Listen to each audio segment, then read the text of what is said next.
Back again for now turn 2 of the Quatre scenario, Napoleon's Last Gamble, OSG games. Again, playing mainly to learn the rules, not playing the Vendetta rules, hidden forces, or the cards, more like the old SPI grandfather game it came from. Didn't have any of those, and the focus here is to learn the rules. So I'll be taking my time through it and hopefully illustrating the rules as we go. So we're done. Quick summary, real quick summary. Kellerman here is still eating breakfast, was out of command on the first turn, starting at looks like 2 p.m. But Ney and Reille, Ney put Reille in command. All these units were put in command. They moved up to aggressively start moving forward on Quatre. They did be able to move up here, and they did take out a coalition regiment here. Successfully, I think it was here actually. And then they advanced, and they also pushed back this artillery. They also ran a commander out of here. I forgot which one it was. It was, well, oh, I remember the commander actually got captured. And they're going to get a replacement one here on 4 p.m. turn. But they were not able to actually occupy the Chateau, and that's going to be critical this turn. You see this hex. 5 victory points, but it's a Chateau. We're going to learn about Chateaus on this turn. Not a terrain item to be trifled with, we'll find out. And because they weren't able to actually occupy the Chateau, it allowed this unit, this brigade, Sass Weimar. I haven't got the colors down yet. Coalition, it could be Netherlands. Yeah, 2N, Netherlands. It was over here screening the flank. It slid over and occupied the Chateau. And we'll see in a second with Chateau rules, it wasn't required to attack. And then they also successfully did a bombardment from here, 2 hexes away, on this lead infantry brigade of the French, and reduced it. So while they did destroy a unit and they've advanced, the key hex is still not occupied here, and they've suffered some losses. So that leads us now into the 3 p.m. turn.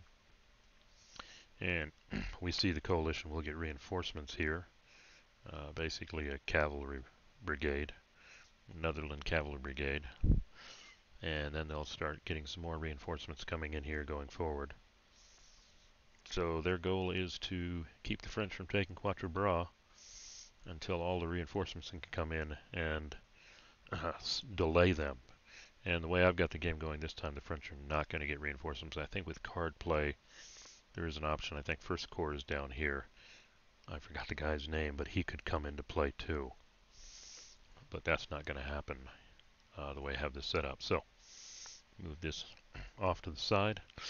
And for learning purposes, let's work through the sequence of play. Weather segment. That was only on the first turn. Weather change, and I just assumed it stayed fair, just to keep this game simple. Supply segment, turns where weather is checked. No, we're a second turn in, and it's not a weather turn, doesn't apply. Recovery, only on weather turns. Therefore, I can't recover, or the coalition can't recover the unit that was eliminated to allow it to be reorganized during the turn. So there's nothing to reorganize. So we're all the way down into the command segment now. And so it's the French phase, so it's the French command segment. And we'll see that Ney activates Reille, and that means all the second corps units within 3 hexes of Reille are activated. We have 1, 2, 1, 2. This is a contested Zoc, so 1, 2, and even down here. So all of second corps is successfully activated, and then Ney is allowed to activate 1 combat unit. Excuse me. And this is the 1 unit that was in range last turn from Kellerman's 2nd Cavalry Corps, heavy cavalry here, which Ney then activated and will activate again. So the big item for this command phase is, does Kellerman become activated? And it boils down to rolling anywhere from 1 to 4 Kellerman will then activate, and then activate these other 2 units here. Now I could say don't roll for Kellerman, and then when the time comes, these 2 units with their 4 initiative, no 3 there, would roll individually, but I'm going to play the odds and just go for it all here with Kellerman. So we need a 1, 2, 3, or 4, or else Kellerman is going to go down in our history books as late to the party. And it's a 4. So that's good news. I kind of leveraged the label feature of vassal to indicate they were out of command, so I'm going to take that away. So that means now these units can come to the battle, 1, 2, 3, 4, 5, 6. But it's not going to get to the front lines for a few hours. So let's look at here. We've gone through command movements, say. Oh, I'm sorry, I was down here. Command, phasing player. Removes that all out of command, allocates command. Attempt to place formation, did not receive in command, just rolled for that.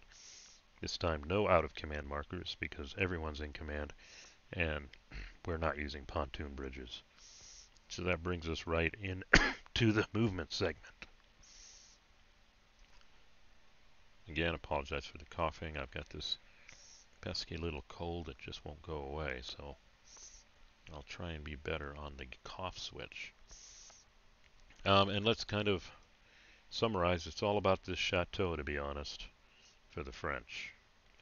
And I'm going to hide pieces. So this is a chateau, and we need to learn. It's a pretty powerful, what's called in the game, fortified place. And if we look at the terrain effects chart, units in chateau hexes are not required to attack or disengage. So we'll see the zone of control does come out, and it does influence these French units. But a unit in a chateau does not get influenced by the zone of controls of the units outside it. In other words, it doesn't have to attack them. It's optional. Unlike the normal rule where if you're adjacent, you have to attack. Unit in a chateau cannot be cavalry charged, cannot be bombarded. That's pretty good. Can't have a combined arms attack. And any DR results are treated as shock unless the defender is already demoralized. And units may advance or retreat into. Okay? So it's a powerful position. We do see that's terrain effects. There are also combat effects. As long as you keep 1 to 2 infantry units in a chateau, let's see if it shows up here. Well, that's the cost to move into a 2 MP. Oh, it was back here. I apologize. Defender times 2. No more than 2 infantry units. Well, we've only got 1, and it's a nice one. So that means the defensive factor here is 12 for anybody attacking. Now, here is the interesting part about fortified places, which a chateau is considered. Fortified places, 2 types, chateaus and improved positions. There are none in this scenario. Zocs extend out of, but not into. So, zone of control here acts as normal against the French outside, but their Zocs do not extend into, meaning the French unit, at the very least, doesn't have to attack. Adjacent units must attack enemy units in a fortified place, but the unit in the fortified place doesn't have to attack them, and that's powerful. It can't be forced out just by getting adjacent to it. It can stay there, and it forces the outside units, the opposing units, to have to attack it to kick it out. And a unit that enters a fortified place adjacent to an enemy combat unit must stop. Okay, that was last turn. That was the destination of this unit. That's exactly where it wanted to be, so it really didn't affect it. Units in fortified places not required to attack, but if they do, then they have to attack normally, attack everybody. We saw that. Units no combined arms, no cavalry charges, and no more than 2 defending infantry units to get the combat effects and the doubling. If you put artillery, cavalry, or train units, all goes away. And when you attack, any DR, DR2, any kind of DR result or shock is treated as shock. So you go to the shock table. Now, if when you go to the shock table a retreat result is obtained, then the unit has to retreat. So if you're attacking a Chateau, you either get massive odds and let's check that out. Yeah, if I want to attack a Chateau, well, I want to get above us 3-1 because here I still got an AR down here at the bottom. And here, though, we can start seeing the DE and the EX. So I would say if you want to have any chance, of not being out and out repulsed, you want to get to 3-1. And if we come down here on the shock table, which we'll see, I do get a +1 for 3-1 or more. So that's another reason attacking a Chateau. Ideally, you want to get to 3-1 or better. And the higher the better, because then the DR results start dropping off and you get results that'll cause something. Okay? So that would be our goal. So the French have two choices here. These units are stuck. They're in the zone of control, so they must attack. So the French could sacrifice them and do an 8-12. That would probably be a 1-2. And, well, it's a 50-50 shot here. And the units would retreat. And then the remaining units would just bypass. Okay? That could be a strategy. Bypass, and I don't know how you'd contain that because anybody required adjacent to it would have to attack every turn. And this is a victory point. It's 5 victory points as we saw. It would definitely be nice for the French to clear this before they move up and try and do their assault on Quatre proper, which, luckily for the French, is not a chateau. It's just a crossroads. But it is unfortunate that this unit moved in here and made it so strong.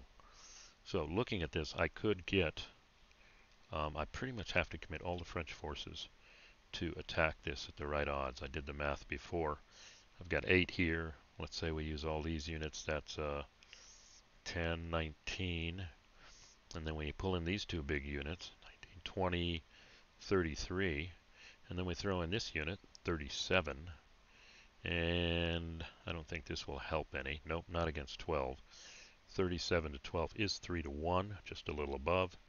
And it does get us to that table we want for both no AR, that would be embarrassing, and +1 on the SK roll, on the shock table roll.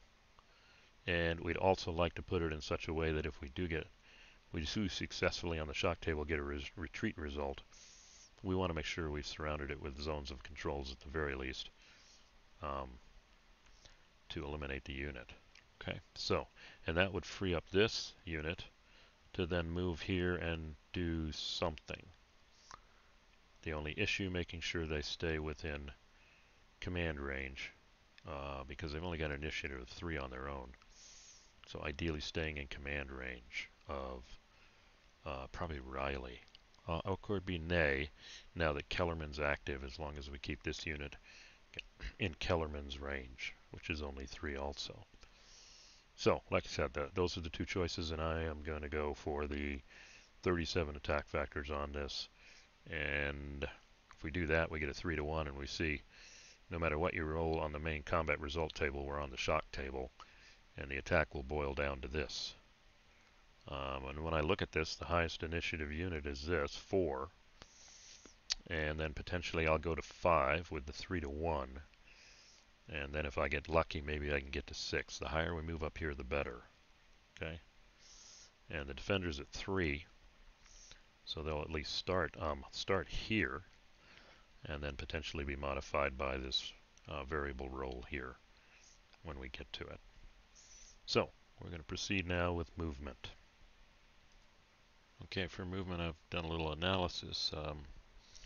Not quite playing out as I planned, just when I looked at the movement and the stacking rules. So I'm going to have to do it a certain way, and it may not be the optimum way. I'm going to have to leverage these cavalry units and not this one to circle around here, and that's maybe okay because Kellerman with it here may not be able to get in range. But the key thing is this stack has to be in the combat. 1, 2, 3, 4, or 4. It can go either of these two places. At first I was going to move this unit here, but that would then block it. So looking at this large stack and the stacking rules, stacking with leaders, 5 combat units, 2 infantry, or 3 from same division. But we've got 2 infantry, we're fine, and 2 artillery, we're under the 5. So, and I could consider splitting Reille from Ney, so we'll see. I'm just going to move them, and then if there's an advantage to bringing Ney somewhere else, I'll look at that. But they can't actually make it. When I look at these slope hexes, are kind of throwing me off. In general, we see that slope hexes, sorry, the terrain effects chart is always at the bottom, no additional MPs. But a slope hex side, only when moving to enter a hilltop hex, which is a hex completely surrounded by slope like this. So as I look at this movement path, they don't want to go here. They want to go 1, 2, 3 for marsh. Yeah, there it is, 2 MP for infantry and artillery. And none of them are horse artillery. 1, 2, 3, and this isn't a hilltop hex. So 4. So these can get there. 1, 2, 3, 4. Okay, and I'll do it this way. And they're not exceeding the stacking limit too. That's kind of what we're worried about there. These units can't move at all. These units now can move up, and to keep things simple, I'm going to move them over here. Let's see. +1 if all units of the same division. That's why I can get away with 2 infantry units on this guy and the artillery unit. So 1, 2, 3, 4. Alright, now I have got my surround of Zox. I am just not able to really use this guy. 1, 2, he's not in the same division, stacking will go crazy, and there's no way you can get all the way around here.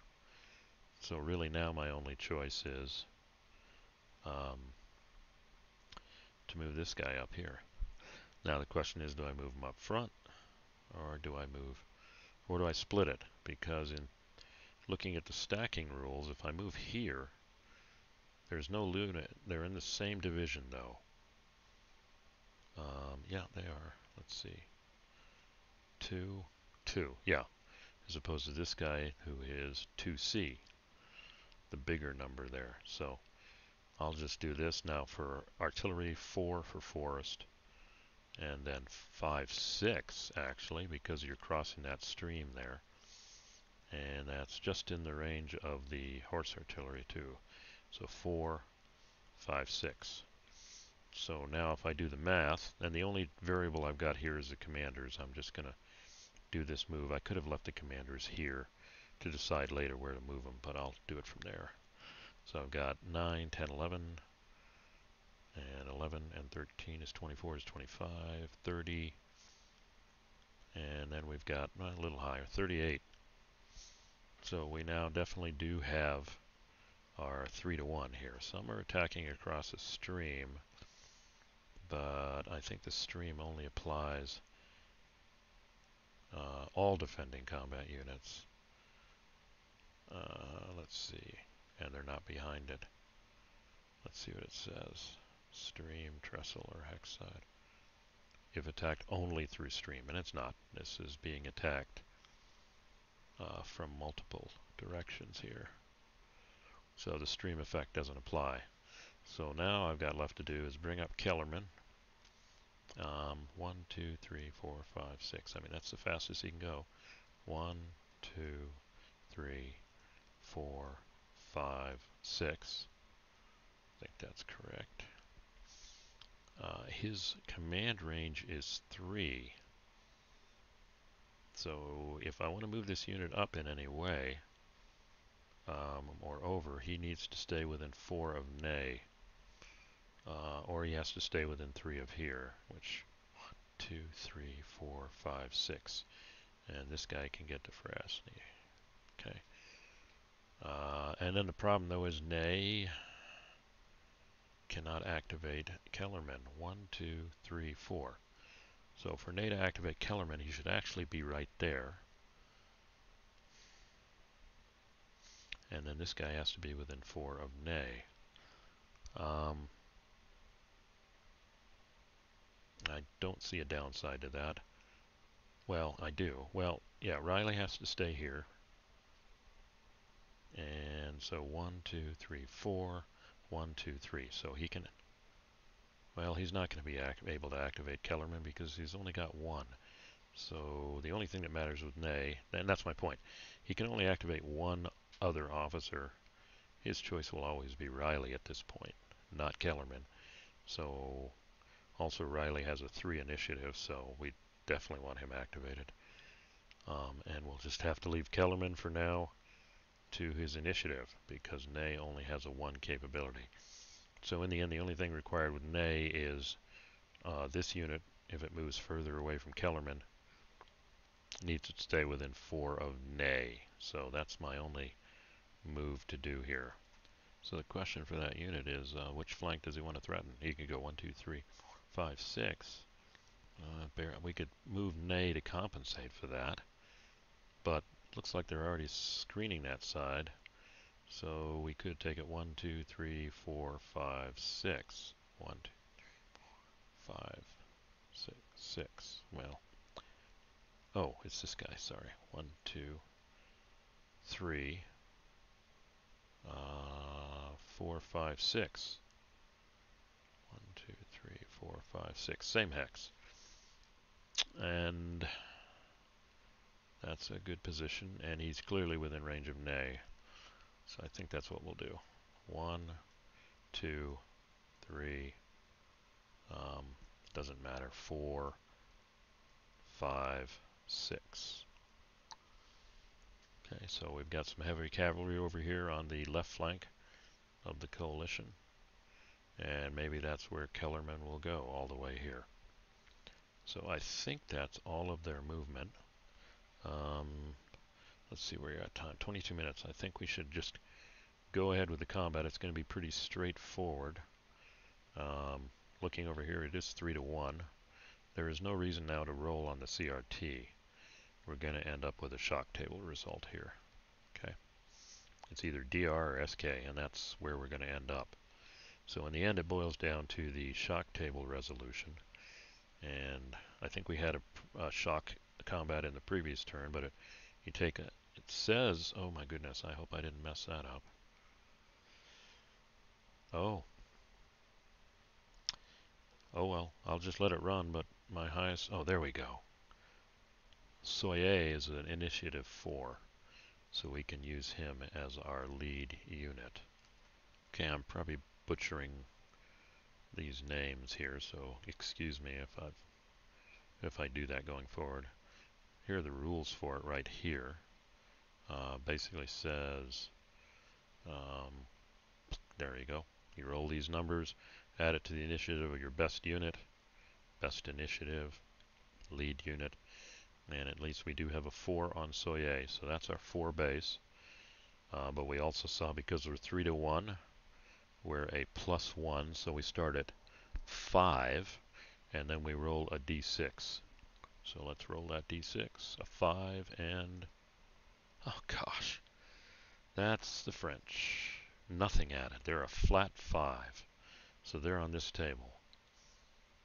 So the defender, anything to 4 result. Let's see. So yeah, as long as the defender doesn't roll a 5 or a 6, there's a retreat result. Knowing my luck, that's what's going to happen. So here's the coalition. 3. Okay, so the 3, add 1. They're at 4, and the attacker was at 5. And that's all it takes right there. We got a DR. And a unit in a chateau getting a DR from the shock table has to retreat. So they have to retreat. And yeah, this is a win for the French. We see here units unable to fully retreat. They can't. Uncontested Zocs here. If a unit cannot retreat fully, it is eliminated. Any part of its path is blocked only by enemy Zocs or the map edge. It's placed in units awaiting recovery. So if we did get to another weather turn, they could be recovered and then reorganized and brought back in the game. So it will join its compatriot in that Let's see if I remember where it is. I can never figure these out. Yeah, coalition player. I don't know what the AOD stands for, but it will join its compatriot here. And if we did have another weather turn, we could potentially get it. And now they can advance after combat. They've got the 5 victory points. And let's see. You can only advance, if I look at it, only advance 1 infantry unit, unless you've got a leader. So conceivably I could break this stack up and advance people in, or I could just advance 1 infantry unit. So I think what we'll do, here we go. Owning player may advance friendly leaders and 1 or more friendly units. Okay, 1 infantry unit plus all cavalry in a given attack may advance if no leader is present or the leader doesn't advance. If a leader is in a stack and advances, all Delamarized infantry and cavalry units may advance with him. So it's interesting. I wonder if I advance. So what I do is actually advance these units and advance Reille in with them. I mean, that's the facts that Reille advances. I'm reading this or interpreting this, and anybody who knows the rules, who happens to be watching this, feel free to correct me. But if a leader is in the stack and advances, all infantry may advance with him. That feels like it's got to be in the same stack. And I don't want to advance all them, so interesting problem here. So let's put them back and put